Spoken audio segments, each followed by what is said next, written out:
Breaking developments coming in from Anantnag, where an encounter has broken out. One Jawan is supposedly injured in this encounter that has started earlier in the day. For more details, it's over to you, Yavar.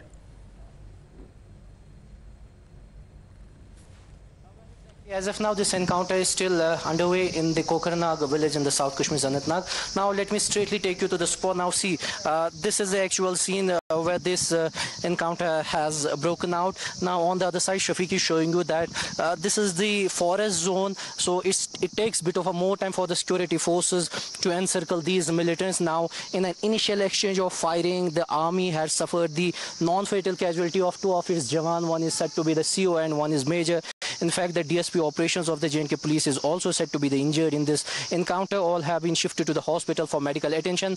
Now, the ADG Law and Order, Vijay Kumar, DGP J&K Police, along with the GOC, have rushed to the spot. They are, in fact, assessing the monitoring the situation all across. These are the exclusive visuals on your screen that Army have put the sorties here in order to ensure that the operation will be done before the last light of the sun. Now, remember that already in the Rajouri, there were encounter going on. Now, this is considerably first encounter in the Kashmir Valley, which has seen such a longer, non-fatal injuries to the officers of the security personnel. Somewhere the security forces were re-strategizing and regrouping and working in a synergy, or should I say, in the collection and collaboration, just to ensure that the peace is maintaining here. But somehow we are witnessing that the Indian Army's Jawan, they have been pressed into service. The SOG of J&K Police, the CRPF, everyone is rushing to the spot to assess the location. Now, see that the police and the paramedics, they are rushed to the spot where they are saying that militants are trapped. And as of now, there has been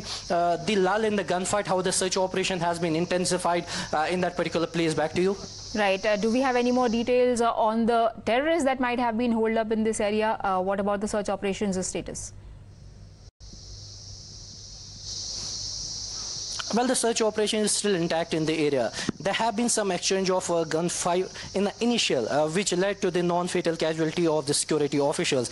And after that, when the reinforcement were pressed into service, in fact, the helicopters were hovering over this particular encounter site. But you can see the actual scene of that particular place. There's a dense forest all across, a small village in the vicinity. So somehow this is what is posing challenge for the security forces, because they have to ensure that no collateral damage would take place during the final assault. That's why it is taking a bit of a more time for the security forces to flush out these militants. As I said, that the top officials from the police, the army, the top brasses of the security personnel, they have already rushed to the spot. They are in fact on the spot to assessing the security. Now, remember that the injured, they have been already shifted to the hospital. But somehow this encounter has raised one more question here, is that the militants who were not having the presence all across, but we saw that all of a sudden this sort of encounter has taken place. In fact, in an initial firing, the security forces have to bear the non-fatal casualties all across. But somehow the operation additional troops have been sent, top officers are present, helicopters pressed into service for evacuation. Thank you for getting us those details.